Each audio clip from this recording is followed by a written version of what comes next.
Muy buenas tardes, amables televidentes. Sean todos bienvenidos a Los Defensores, el programa del fin de semana del Canal del Sol.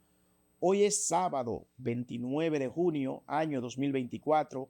Muchos temas, muchas informaciones importantes que tanto Carmen como yo estaremos compartiendo con ustedes durante toda esta hora. Carmen, buenas tardes, ¿cómo Buenas te tardes, sientes? hermano querido. Buenas tardes, República Dominicana. Gracias por permitirnos llegar hacia sus hogares, como cada sábado, los defensores con un contenido sumamente informativo, sin desperdicio alguno, con invitados que usted no puede perderse. Hoy sostendremos un interesantísimo conversatorio con Tobías Crespo, el diputado de la Fuerza del Pueblo, experto en temas de tránsito, quien ha impulsado otras leyes en la Cámara de Diputados. En la entrevista central nos enfocaremos básicamente en el tema del tránsito, una epidemia en la República Dominicana que todos los años cobra aproximadamente 3.000 vidas, y es importante hablar sobre el particular, orientar a la ciudadanía, pero sobre todo tener expertos con nosotros para que nos puedan decir qué es lo que pasa realmente en el país con todo este desastre del tránsito y lo que viene pasando, y no hay como una solución inmediata que uno pueda avisorar. Varios temas, si el tiempo nos da, tanto Carmen como yo estaremos tratando con ustedes. Primero, el despliegue militar en Haití, ya es un hecho. 400 soldados llegaron, vamos a ver qué pasa. La Cámara de Diputados aprobó un proyecto de ley para ver cómo estos violadores, estos pedófilos, pues realmente se le pone algún tipo de control. Bebidas adulteradas nueva vez tenemos en la República Dominicana. Uno pensó que por lo menos los infractores se iban a detener un poco, pero cada día están peor. Y un debate ha suscitado con relación a la eliminación de las pruebas nacionales. Todo esto luego de la pausa. Regresamos en breve.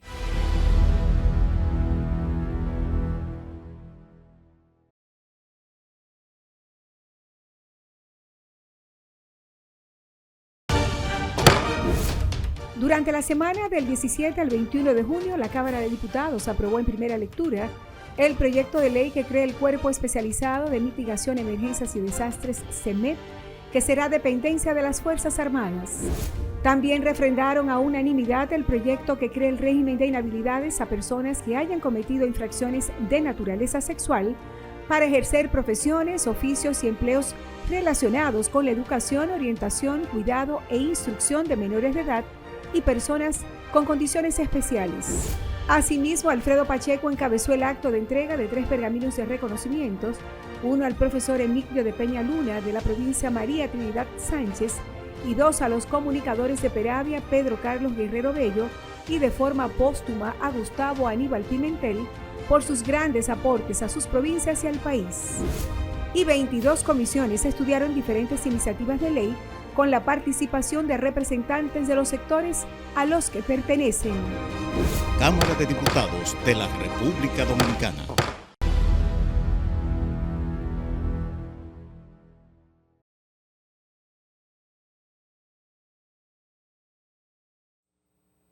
De vuelta en Los Defensores. Carmen, llegaron los 400 soldados kenianos a Haití.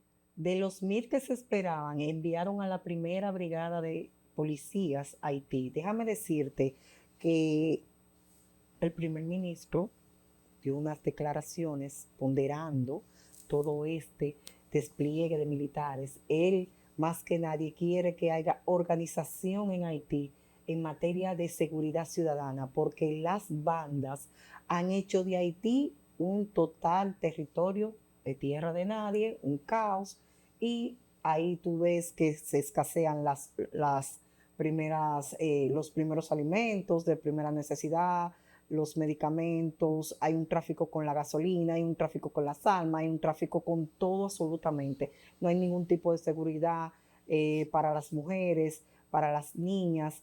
La educación está totalmente paralizada. Haití necesita, con carácter de urgencia, que las Naciones Unidas no solamente envíe del país de Kenia estos militares para lo que es la seguridad ciudadana, sino que se envíe para la conclusión de esa nación. Mira, en materia educativa, en materia de salud, en materia de transporte. Mira, yo le he dado mucho seguimiento a este tema del despliegue humanitario. A mí no me gusta mucho utilizar el término militar, el término despliegue militar. Yo prefiero decir despliegue humanitario porque si hay alguien que no puede alegrarse de un despliegue militar en ningún lugar del mundo, somos los dominicanos. Hemos ido aproximadamente 1 a 3 veces.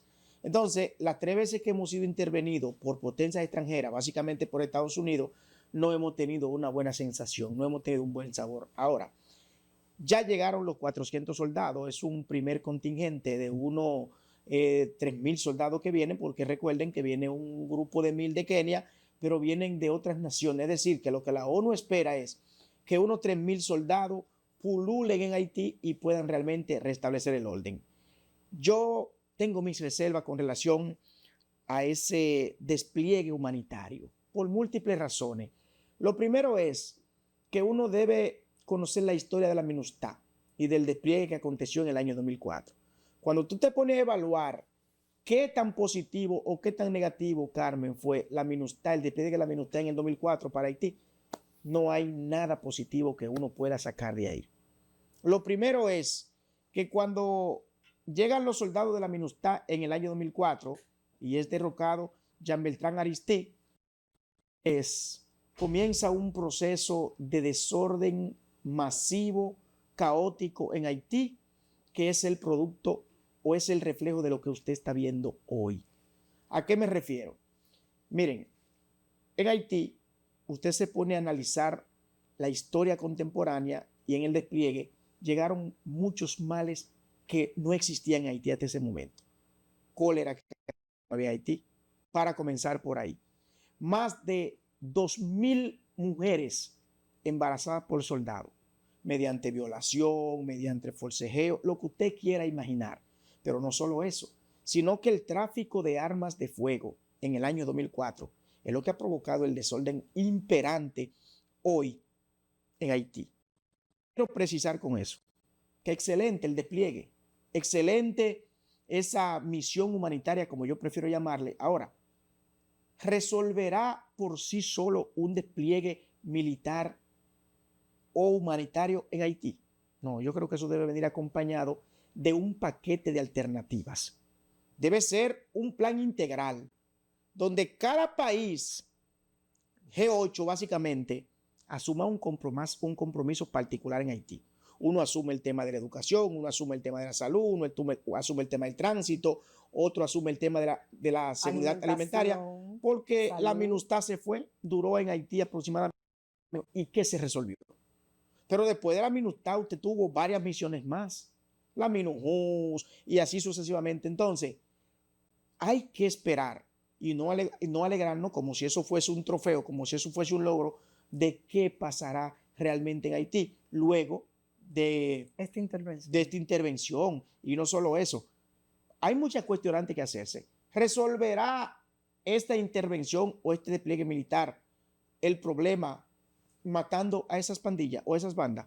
El problema de Haití no es solo de inseguridad, Carmen. No. No es solo de seguridad de las calles, no, es que hay un problema de fondo, donde usted no tiene alimentación, donde usted no tiene salud, donde usted tiene una población analfabeta en más de un 70%, donde usted tiene una población que no sabe cómo se llama, que no tiene un acta de nacimiento en más de un 70%, entonces, ¿qué usted espera? Tú tienes que darte cuenta que en el 2010, después a raíz del terremoto que hubo en Haití, ahí fue que hubo un país caótico totalmente. Y usted escucha personas diciendo por ahí, Carmen, no, que primero hay que restablecer el orden. En el 2004 es prácticamente el mismo escenario.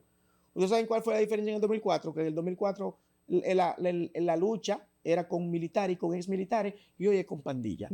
Supóngase usted que mañana las pandillas depongan las armas, como está solicitado el primer ministro de Haití. Nos rendimos, no queremos problemas.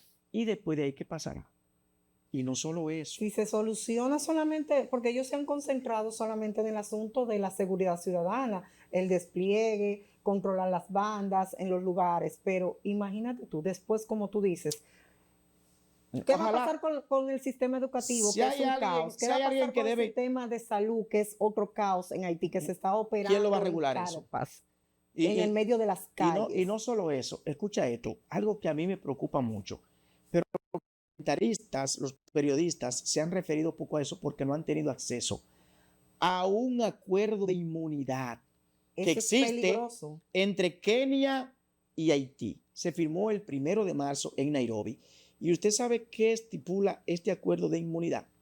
Que cualquier crimen, cualquier violación, cualquier acto, cualquier bochorno a la ciudadanía que cometan los soldados en Haití van a ser juzgados en Kenia y Nairobi. No debería de ser.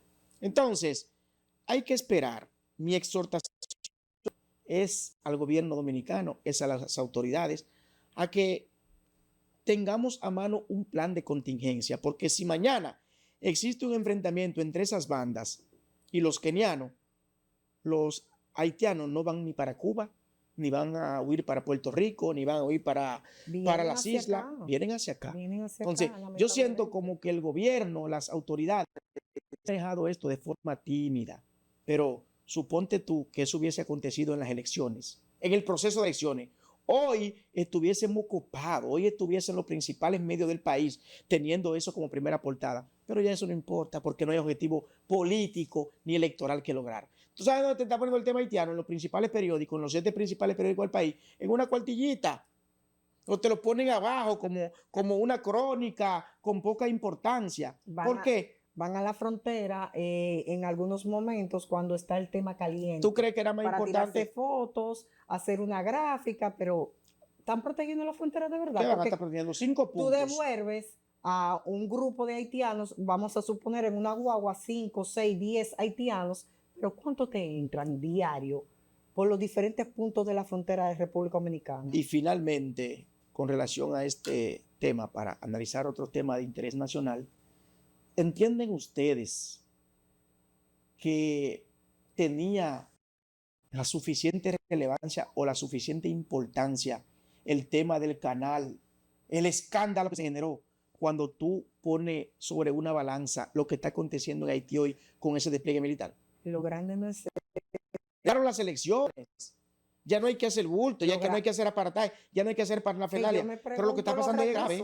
Los recursos que se invirtieron en ese canal, ¿por qué no lo invirtieron supuestamente los nacionales haitianos que se encuentran en otras ciudades del mundo? Invirtieron ese recurso a su país para la creación de ese canal. Ok, mandaron el recurso, pero ¿por qué no se manifestaron antes para mandar a su nación, a sus compoblanos, esos recursos para alimentación, para fomentar más educación, para la salud, para la misma seguridad ciudadana? ¿Por qué? Para el canal. ¿Por qué? Vamos a esperar, porque si hay alguien que debe alegrarse de lo que pasa en Haití, somos nosotros, porque nosotros no hacemos frontera ni con Cuba, ni con Miami, ni con Argentina, ni con Nicaragua. Es como un país moribundo que necesita un proceso de recuperación inmediato, y a medida que Haití avanza y se organiza, República Dominicana cambia, crece y se fortalece. Miren, en otros temas, pocas veces, en pocas oportunidades, yo me he sentido, lo voy a admitir, orgulloso de la Cámara de Diputados de la República Dominicana. Y digo eso por una interesante iniciativa, una ley que aprobaron que pondrá algún tipo de control a los violadores y a los pedófilos en las aulas. Es una iniciativa de la diputada Lourdes Aybar, le dicen Lourdes Cerulle, le dicen a ella por el apellido de su esposa, Dionisio, exacto. Apellido Dionisio como segundo apellido. Pero ha sido una ley sumamente interesante desde mi óptica, que ha caído muy bien en la ciudadanía. ¿Por qué? Porque esto viene a regular el hecho de que un violador de niñas o niños, un pedófilo, cometa un hecho aberrante, si está en las aulas siendo maestro, cumple una condena de 5, de 10, de 15 y hasta de 20 años, y luego que sale, vuelve a las aulas como si nada hubiese pasado. Yo me voy más lejos de ahí. Yo todavía él cumpliera con su condena, en el proyecto contempla que debería de estar lejos de oficios que tengan que ver con enseñanza educativa de las aulas, ¿verdad? Yo me voy más lejos de ahí. Yo pretendo que en este país a esa clase de personas, si es de monstruos, si es que se le puede decir personas, se le ponga un grillete y haya una unidad en este país que haga frente y monitoree esa clase de personas ¿En dónde están? No, yo creo que el grillete para mí, y comparto, Electrónico. no, es que creo que es muy poco también para lo que un monstruo como eso hace. Es que ¿Tú sabes debemos por de qué? tener un sistema. No, lo que Un pasa es que el sistema de grillete se lo van archivos. a poner al hijo de Machepa, pero si es el hijo de un funcionario, si es el hijo de un ministro, si es el hijo de un general, no le van a poner grillete, porque se atreve a decir también que el grillete le da alergia o que le molesta. Que le dé Yo lo que alergia. creo es la castración química. Tú vas más No, allá. es que se debe Es ser. que en este país todavía no hemos Que llegado se evalúe. no hemos llegado ahí. Bueno, se evaluó en la Cámara de Diputados. El proyecto tiene 4 años dando vuelta y finalmente se aprobó. El de Lourdes tenía 4 años y se aprobó. Y se aprobó. Y hay con muchos. 105 votos a favor. Exactamente. Entonces, yo creo que esta ha sido una muy buena ley, una muy buena iniciativa, una muy buena medida, porque ¿cómo es posible que usted violó a un niño, violó a una niña de 1 año, de 2 años? Porque hay maniáticos por ahí que violan niñas de 1 año, de 2 años, de 3 años y así sucesivamente. Caen presos, son maestros, porque esto fue básicamente para los profesores. Imagínate el maestro de Higüey, de la Altagracia, la jovencita. De 16 años. De 16 años. Suponte tú que ese señor Carmen totalmente. cumpla 10 años de cárcel y lo suelten mañana y vuelva a la Que no sala. se ha esclarecido porque supuestamente en la trama hay un sobrino. Yo en esta semana me comprometo con ustedes, con nuestros amables televidentes, a buscar el proyecto de la ley ya como tal. Estudiarla, profundizarla, porque creo que se quedó como muy en el tema de las aulas y aquellos entrenadores de educación física, de gimnasia, en una escuela de ballet, exacto, en una escuela de canto. Exacto. Debió ser un poco más abarcadora. Los profesores deportivos que tienen que ver con esas escuelas de béisbol, de básquet, con de todo fútbol, lo que tiene que ver con roce con lo que tenga que ver con niños. Mira, señores. lo está diciendo nuestro director que tenemos que hacer una pausa.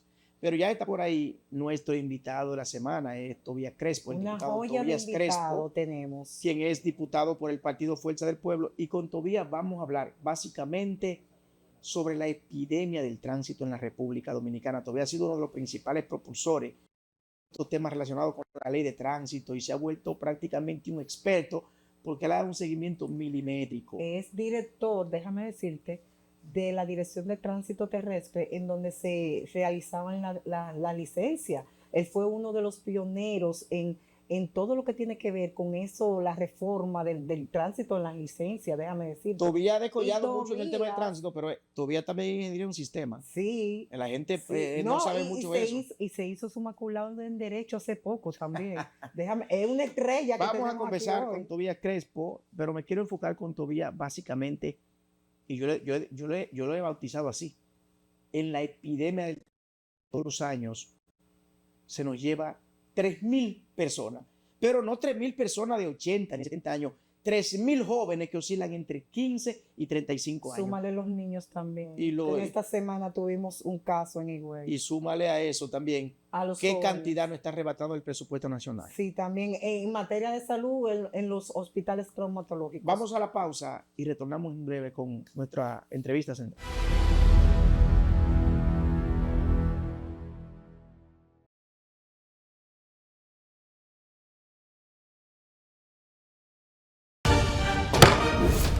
Durante la semana del 17 al 21 de junio, la Cámara de Diputados aprobó en primera lectura el proyecto de ley que crea el Cuerpo Especializado de Mitigación, Emergencias y Desastres, CEMED, que será dependencia de las Fuerzas Armadas.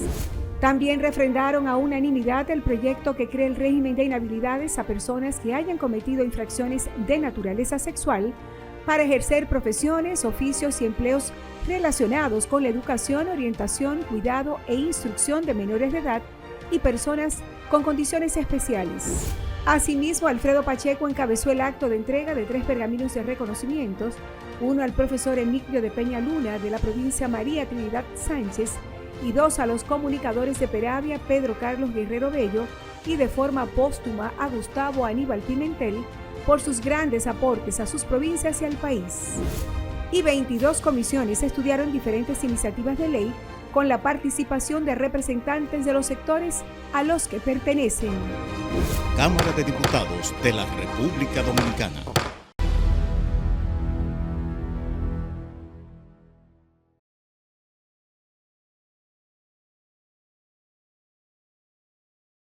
De vuelta en Los Defensores, y tal y como le prometimos, pues ya está con nosotros nuestro invitado de la semana, Tobías Crespo, diputado por la Fuerza del Pueblo, experto en temas de tránsito. Tobías se ha vuelto una autoridad en materia de tránsito en el país, en lo que yo he bautizado como la epidemia del tránsito.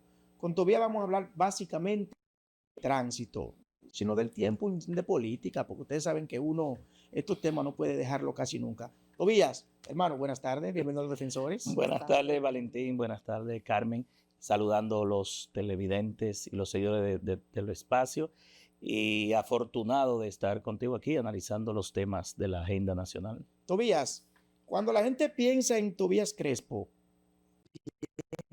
porque tú te has convertido en una autoridad, en una persona que vive en los medios hablando sobre materia de tránsito, pero hay otro proyecto interesantísimo que tú has sometido en la Cámara de Diputados, que tú has sido pionero.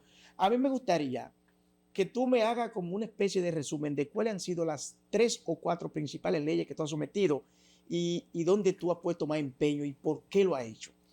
Mira, Valentín, aunque las estadísticas muestran que no llega a un 2% de los diputados que logramos aprobar una ley, nosotros ya llevamos 4 leyes aprobadas y promulgadas.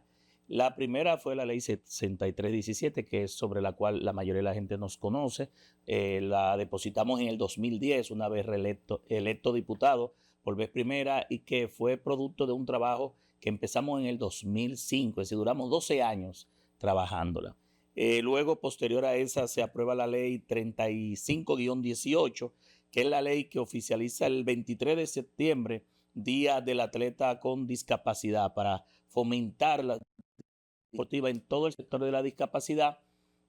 Un proyecto de ley que inicialmente escuchamos a las asociaciones de síndrome de Down, autismo, iba a ser únicamente para la discapacidad cognitiva, pero el Congreso determinó que teníamos que ampliar el foco y lo pusimos para todas las discapacidades, para fomentar la disciplina, la competitividad, el esfuerzo y sobre todo la premiación, porque hay muchos atletas con discapacidad que participan en los Juegos Paralímpicos internacionales y mundiales, Olimpiadas, y tiene que ver mucho incluso con Olimpiadas especiales, con Special Olympics, que precisamente durante esa semana que ya está abierta las clases, se celebra en el mundo la semana de las Olimpiadas especiales.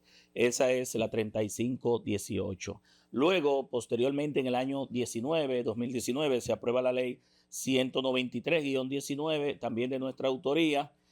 Duró también un tiempo, casi 9 años, para aprobarla. Creó muchas discusiones con los historiadores, los analistas de la historia y de los hechos, pero finalmente fue hecha ley, que es la que... Un paréntesis ahí para que siga. ¿Qué es lo que pasa todavía? Que las leyes en la Cámara de Diputados duran tanto. Te explico. 4 años, 5 años, 10 años. ¿Qué es lo que pasa? Te explico más adelante. Entonces, esa es la ley que oficializa las imágenes de los patricios como únicas obligatorias en todas las instituciones públicas, destacamentos, recintos policiales, militares, el gobierno, las instituciones centralizadas, descentralizadas, las autónomas, todos los poderes públicos, los extrapoderes y en el servicio exterior. Donde quiera que esté la bandera nacional y el espacio de República Dominicana, ahí debe estar las fotos de los patricios. Le daba un plazo que todavía no se ha cumplido, de 2 años, es decir, al 2021, que fue el plazo que dio la ley, para que Efemérides Patria, la Academia de Historia y el Instituto Duartiano determinaran cuáles eran las imágenes de los patricios. Porque ¿qué busca esto? Mantener viva esas imágenes en las próximas generaciones. Aquí se distorsiona la imagen de los patricios, porque si tú entras a Google, por ejemplo, y pones la imagen de Duarte, te va a aparecer más de 38 efigies e imágenes totalmente diferentes a lo que debe ser la imagen del patricio, incluso hasta en las esculturas y de los padres de la patria se distorsiona. Y entonces eso a veces tiene que ver con un componente puramente de nacionalismo, de soberanía, porque también estamos sometidos a presiones internacionales que quieren unificar la isla y que las generaciones vayan viendo no a los padres de la patria, sino a otros patrones y a otros modelos que no son. Cuando tú vas a Venezuela o tú vas a Colombia, la imagen de Simón Bolívar es única. Y no se puede alterar ni modificar. Y vas a Estados Unidos, en Estados Unidos, la imagen de su patria también es única y no puede ser alterada porque tiene sanciones. Y la ley que regula esa fue la última que incluso el presidente de la República no solamente la promulgó, hizo una actividad en el Palacio Nacional el año pasado, en el mes de agosto, que es la ley que regula la lengua de señas de la República Dominicana, que busca derribar barreras de comunicación para las comunidades sordas y las que no lo somos, formar a los intérpretes insertado en todo el sistema educativo, que hayan intérpretes en todas las instituciones que dan servicio al país, como las emergencias, los hospitales, la DGC, la Policía Nacional, en el sistema de justicia, cuando un sordo va a dar una declaración, que sea un intérprete legalizado y homologado. Aquí no había ninguna institución que formara a los intérpretes en lengua de señas. Eso estaba sin autorización de ningún ente u órgano del Estado. Pero también busca derribar barreras de comunicación, pero garantizar derechos. Ya nosotros hemos empezado a ver los resultados de esa ley última. Por ejemplo, en la Cámara de Diputados tú ves que hay unos intérpretes que traducen la sesión en línea. La ley ordena que también lo haga el Senado, ordena que todos los noticiarios hayan intérpretes en lengua de señas para que esas comunidades estén informadas de lo que está pasando en el país y en el mundo.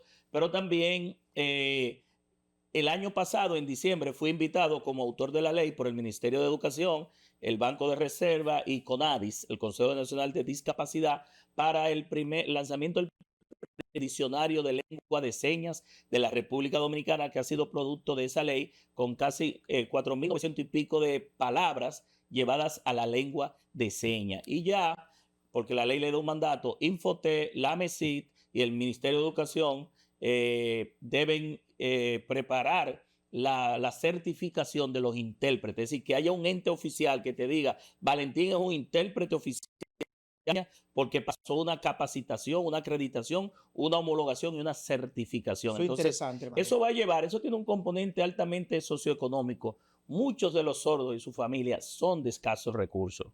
A veces tienen que hacer recolecta, hacer serruchos para poder estudiar en la universidad y graduarse. Pagar un intérprete de 2.000 a 4.000 pesos por hora para traducir en la clase. Quiero preguntarle a Tobías, ¿qué le motiva? Porque ya yo lo conozco y sé, pero yo quiero que la ciudadanía conozca qué motivó a Tobías Crespo crear esta ley.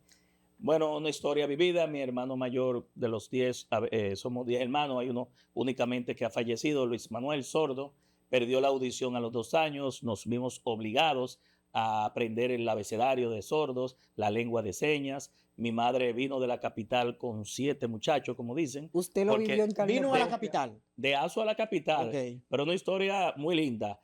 Manuel todavía no había nacido, yo fui el último que nací en Azua, 7 hijos.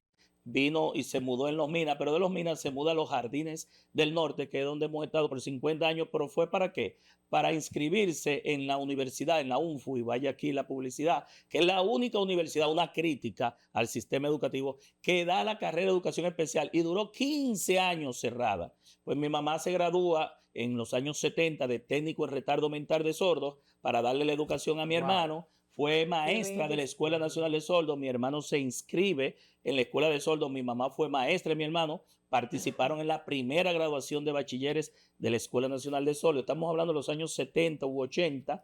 Y también mi mamá se gradúa en esa misma universidad de licenciada en Educación Especial. Mi madre fue de las primeras especialistas, tanto nacional e internacional, y fue de las fundadoras del Departamento de Educación Especial del Ministerio de Educación, donde hasta su fallecimiento fue técnico. Pero una enfermedad de cáncer la lleva a retomar y volver a Azua. Tuvo que volver a Azua con todas las compañeras que fueron de clase de la UNFU. En UTESUR logra con Chito Nao, que fue candidato a senador y era rector de UTESUR, implementar la carrera de educación especial en Azua, pero también lleva la idea de construir una escuela que fuera el centro de atención de la educación y de la discapacidad en Azua, porque para que los azuanos no tuvieran que venir a la capital a buscar lo que ella tuvo que buscar, pues logró su objetivo antes de fallecer, logra construir con apoyo de un comité gestor por la educación especial de Azua, construir la escuela, la primera escuela integral del país. Primero fue una casa de madera con zinc, que eso lo donaron, pero cuando Leonel Fernández llega en el año 1996, bueno, este fue también el trabajo de tesis para graduarse de arquitecta de mi hermana Ana Elsa, porque las escuelas de discapacidad tienen que tener todo diseño arquitectónico. Los pabellones deben tener rampas para los ciegos, los sordos, las personas que tienen problemas de motricidad. Y hoy por hoy estamos esperando que se terminen los talleres, porque la visión que tenía mi mamá en ese entonces, que falleció un 22 de diciembre de 1987, era que toda la persona con discapacidad que saliera de ahí o en condición, saliera con una capacitación técnico-laboral, como ocurrió con mi hermano. Mi hermano salió técnico en imprenta, trabajó en la imprenta de la escuela de una imprenta privada que se llamaba Arte y Cine ahí en la San Martín, no sé si la llegaron a ver en algún momento, y desde el año 96 hasta que falleció en la Lotería Nacional. Es decir, que fue un ente productivo, se hizo bachiller, incluso aunque era sordo, Podemos decir que el aprendió amor, inglés y aprendió lenguaje de programación RPG de ese tiempo, que eran los lenguajes de programación. Lo que te estoy indicando con esto, una vez mami fallece, que se construye la escuela que está a la entrada de Asua, en Quisqueya 2, se le pone el nombre de mi madre a esa escuela, se llama Centro de Educación Especial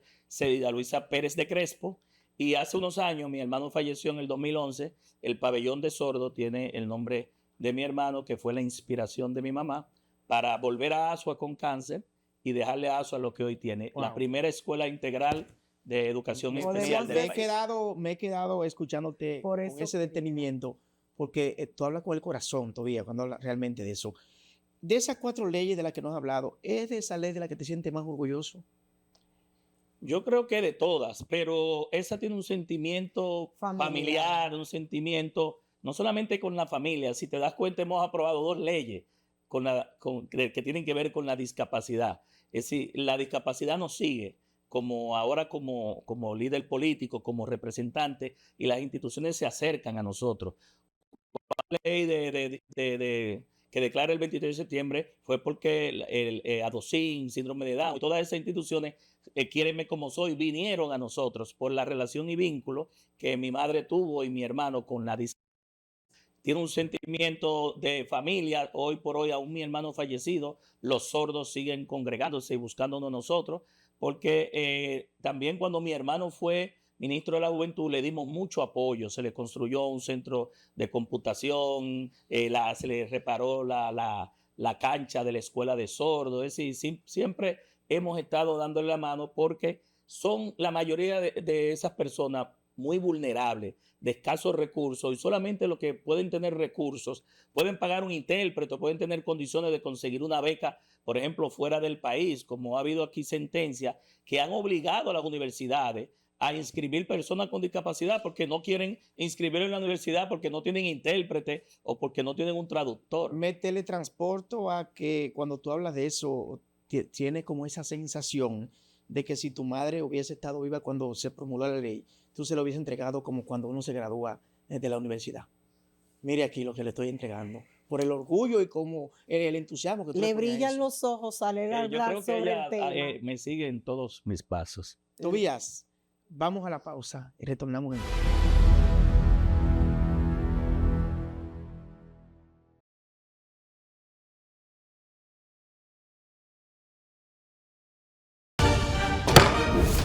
Durante la semana del 17 al 21 de junio, la Cámara de Diputados aprobó en primera lectura el proyecto de ley que crea el Cuerpo Especializado de Mitigación, Emergencias y Desastres, CEMED, que será dependencia de las Fuerzas Armadas. También refrendaron a unanimidad el proyecto que crea el régimen de inhabilidades a personas que hayan cometido infracciones de naturaleza sexual para ejercer profesiones, oficios y empleos relacionados con la educación, orientación, cuidado e instrucción de menores de edad y personas con condiciones especiales.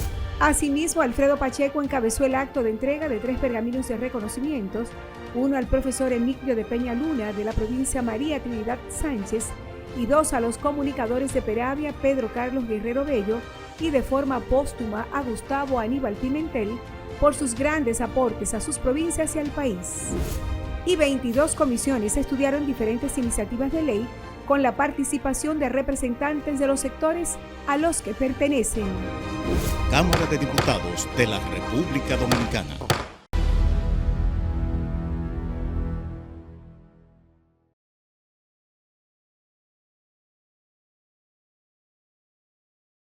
De vuelta en Los Defensores, estamos conversando con Tobías Crespo.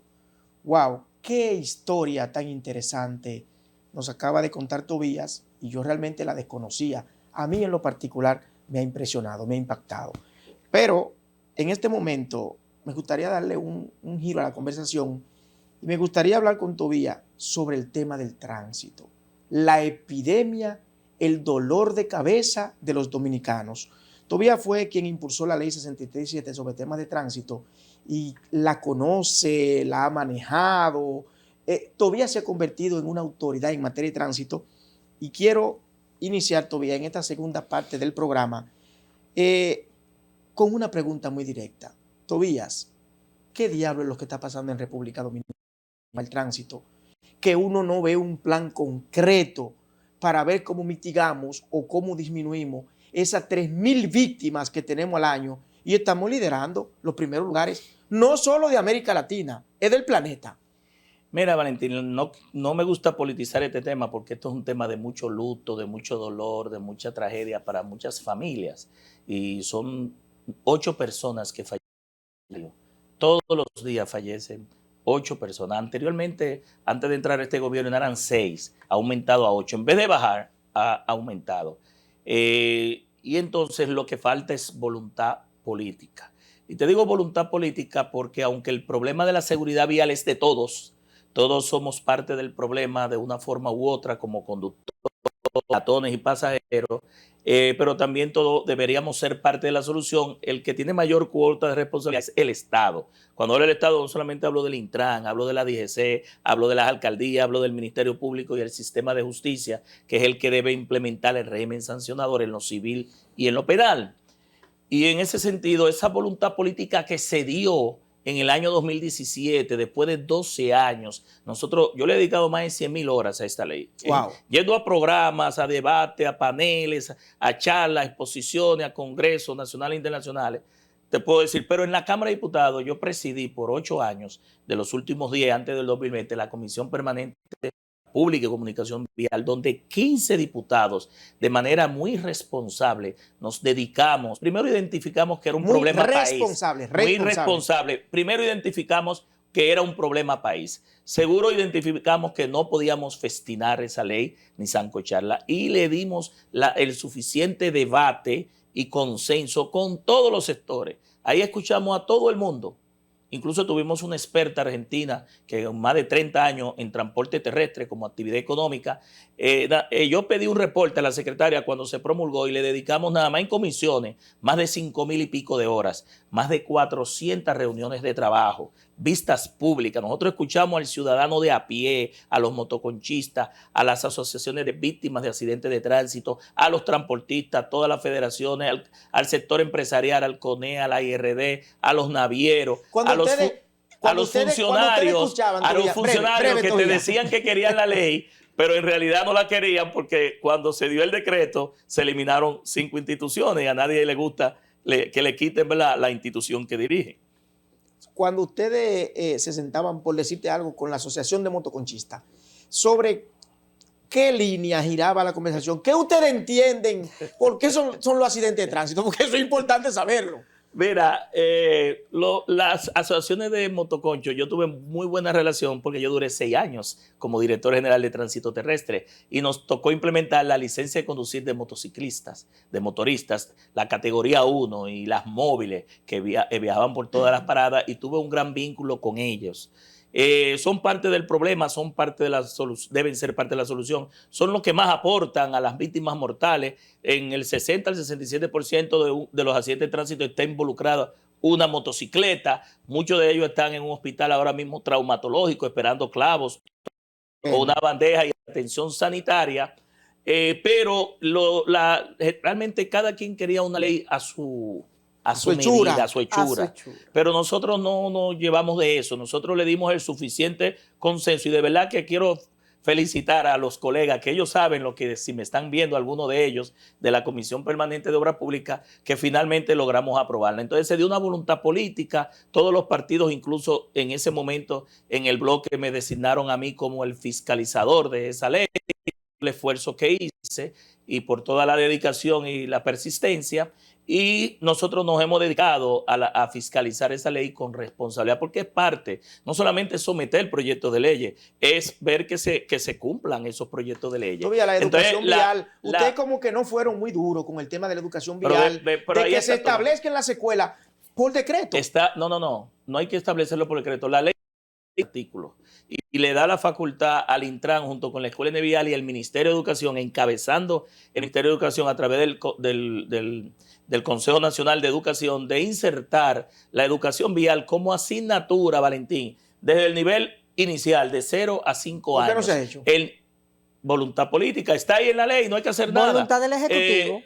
Bueno, disposición. Disposición. Lo que es que, mira, porque las leyes están ahí, no solo el nivel inicial, el nivel primario y el nivel secundario. Ya el joven, cuando va a salir de bachillerato y sobre todo de un politécnico, que la licencia de conducir, que no es un derecho, es un privilegio que el Estado te da por comportarte bien en la vía pública y por pasar los exámenes, pueda apelar al carnet de aprendizaje con todos los conocimientos teóricos en todo el sistema educativo. Y va más allá, la ley lleva hasta para al sistema universitario como opcional y lo lleva incluso para que las empresas preparen la educación vial para prevenir accidentes de salud ocupacional, laborales del trabajo. Debo decirte que en el 60% de los accidentes ocurren de la casa al trabajo, durante las 8 horas del trabajo y de vuelta del trabajo otra vez a la casa. En ese tiempo es un accidente porque la persona está laborando. Si tú tienes un accidente ahí, quien debe cubrir los daños es el IDOPRIL,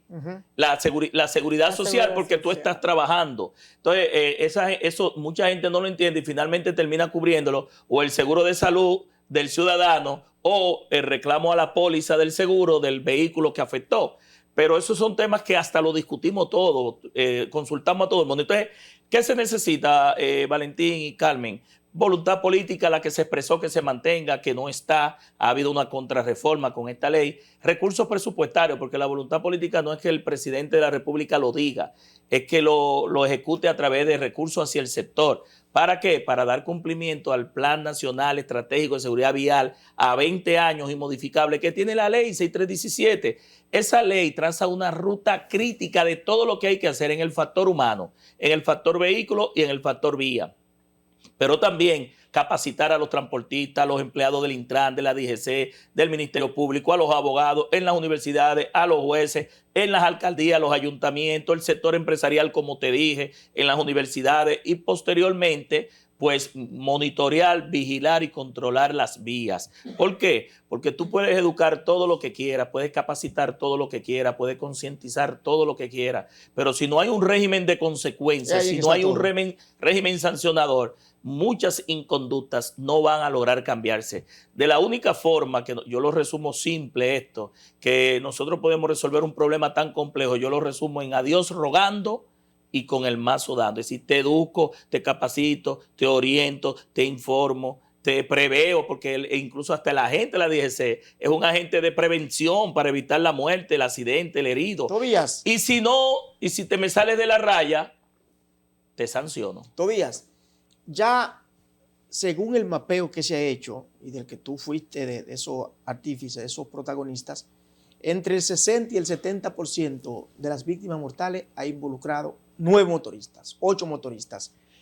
¿Podría la prohibición de la importación de motocicletas por 5 o 10 años, como se hizo con las armas de fuego en su momento, una opción para mitigar el tema de los accidentes de tránsito? No, mira, es que medidas extremas así no pueden decidirse. Pero entonces, porque este es un país tenemos lo que pasa es, mira, tenemos 3 millones de motocicletas. Mira, Valentín, hay motocicletas en China, hay muchas motocicletas en Japón, hay motocicletas en España, en Estados Unidos. Prohibir un vehículo que te permite el libre tránsito tal vez te viola derechos fundamentales. ¿Qué es lo que hay que hacer aquí? Primero, regular de manera responsable. Hay que cerrar la llave de la motocicleta. No, pero te digo, pero regular de manera responsable el fenómeno de la motocicleta. No ver al motorista como un voto, sino como un ser humano. Porque cuando muere, pierde. No sé si me entiendes. Claro que sí. Claro El que sí. costo político de no tomar la decisión de regular, como dice la ley, el fenómeno de la motocicleta. No estoy hablando de los motoconchistas, no estoy hablando de los motoristas, ni los delivery, ni Cuando de los tú hablas mensajeros. de régimen de consecuencia, ¿qué te refieres?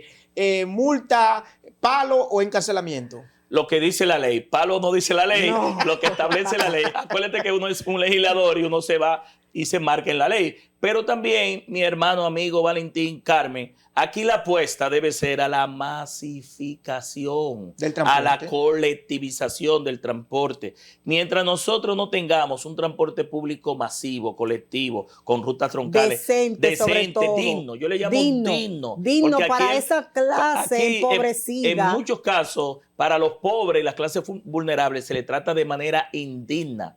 Péguese como anoche apilado ahí como si fueran tilapias. Y es un concepto que rompe con la dignidad de un ciudadano que se está desprendiendo de sus bolsillos, unos ingresos muy pequeños, de manera digna. Entonces yo creo que la apuesta debe ser a la masificación, a que el transporte público funcione, a rutas alimentadoras, a un transporte integral que se mueva en todos los sentidos y que la gente deje de usar la motocicleta. Primero porque es más cara, más insegura. Aunque la gente dice que llega más rápido, pero hay que ver si llegas. Todavía, Entonces, yo te puedo dar el triste panorama de los corredores. Que los corredores aquí fracasaron, porque más que una solución lo que hicieron fue un negocio. No estoy opuesto a los negocios, sino a los malos negocios, o que desde el Estado un funcionario haga negocios. No sé si me entiende. Entonces, ¿qué tú ves en la Churchill y en la Núñez?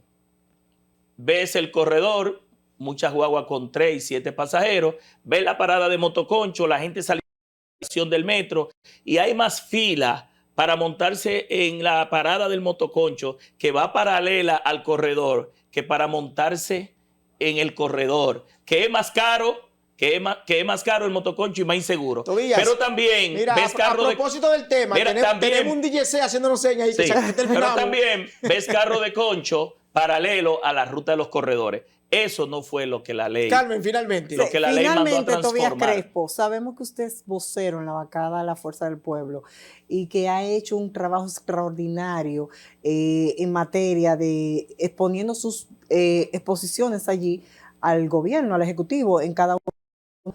Repite Tobías Crespo, aspira nuevamente Tobías Crespo a la oposición. Bueno, nosotros tenemos el interés de seguir este año y va a depender primero de Dios y del apoyo y respaldo de mis colegas, compañeros, diputados y diputadas, los recién electos nuevos, los que retornan, porque retornan 3, y los que no quedamos. Todavía, yo creo que la entrevista se quedó a media. A media. No ha dejado Necesitamos entusiasmado. Sí, porque no hablamos de política. una No segunda No oportunidad. hemos hablado de política. Nada. Yo bueno, creo que este último espacio aquí. yo creo que ya el mes se acabó. En julio, vamos a ver si a mediados de julio volvemos y te hacemos una invitación para Claro, Claro que tal sí. vez ahí ya esté la reforma constitucional, la reforma fiscal y todas las reformas que este gobierno Bien. ha prometido que todavía no ha logrado. Necesita la Gracias, Fuerza del Tobías. Pueblo, Nos un vamos, vocero nos así vamos. enérgico. Tobías dejó esto caliente. Sí, caliente. Dejó la papa caliente. Hemos conversado con Tobías Crespo, diputado de la Fuerza del Pueblo. Ya ustedes ven un hombre conocedor de diversos temas, el tema del lenguaje de señas, el tema del tránsito, y ha dejado esto El encendido. tema del lenguaje de señas, que es un tema totalmente humano y que habla no solo del legislador que hizo ese proyecto, sino de toda una familia que ha contribuido Vámonos a una a la nación pausa y que sea don Nelson a ese Gómez lenguaje quien, de señas. vámonos a la pausa y que sea Nelson Gómez quien despida el programa. Nos vemos luego.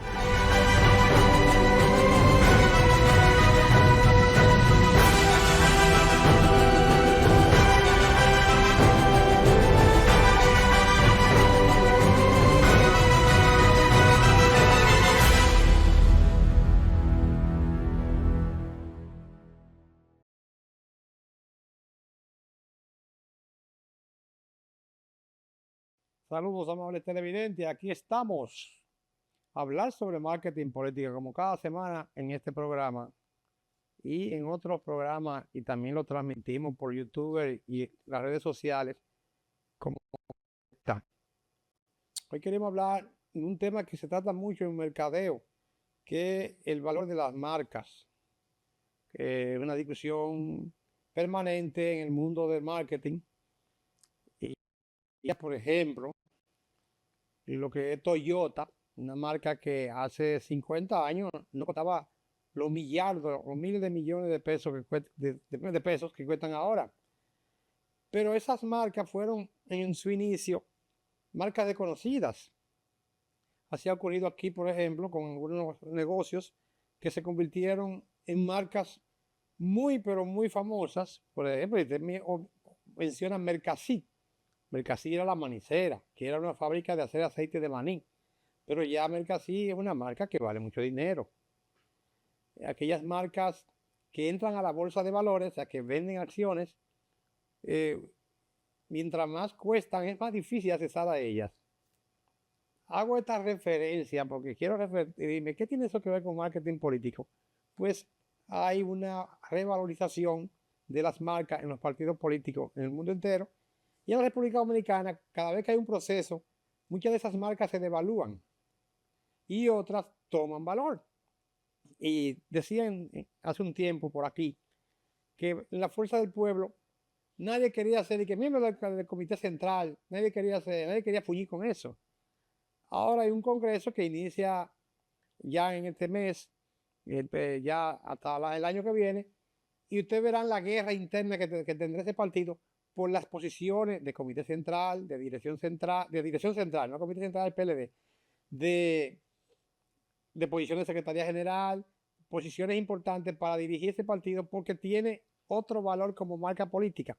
¿Por qué tiene otro valor como marca política? Porque el posicionamiento que logró de una casilla 18 en el 20 a llegar ahora a la casilla, después pasa al 3 y después pasa a la casilla 2, es algo que le da un otro valor, o sea, lo ve más cerca de ser partido de poder.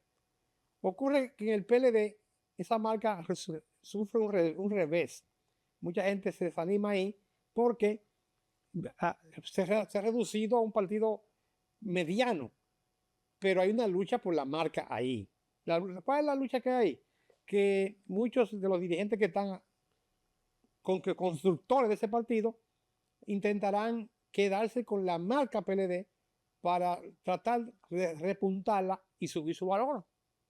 Que sabemos que ahí hay algunos que quieren ser presidente, quizá Danilo, otros que quieren ser secretario general, con otros cargos. En el tema del PRM sabemos que está en el poder, es una marca bastante costosa, es la marca política más alta de este país porque tiene el poder. Ahí no es verdad que cualquiera llega a su comité ejecutivo nacional. Sin embargo, si usted quiere ser miembro del comité político del Partido Reformista y es licenciado en algo o se mueve en algo, ahí no hay problema. Ahí no hay que hacer congreso, ahí lo hacen de una vez, miembro del Comité Central del Partido Reformista, porque esa marca está pírricamente disminuida. Otrora fuera el partido mayoritario en este país, en ese tiempo, ser reformista era un prestigio. Ya no. Así ocurre con la marca PRD. La marca PRD quedó fuera del guiso mayor, quedó fuera del presupuesto del partido mayoritario. Por tanto, no hay tanta ansiedad de la población política por ser un alto dirigente del PRD. Ese es el valor de la marca, que también ocurre con las personas, con los dirigentes políticos, que el que pierde mucho y no pega una, como dice, se convierte en una marca deplorable, en una marca sin valor, como un candidato a senador ahí que ha perdido como 20 veces como presidente e intentó ser senador y fue derrotado por un muchachito como Omar Fernández. Es una marca personal. Esa marca personal perdió valor. Que conozcamos el valor de las marcas políticas a partir de ahora, porque ustedes verán que esos partidos que se cotizan ahora con más poder, con más prestigio, darán mucho agua que beber, porque son ya marcas importantes de la política dominicana. Nos vemos y espero le haya servido de algo estas orientaciones.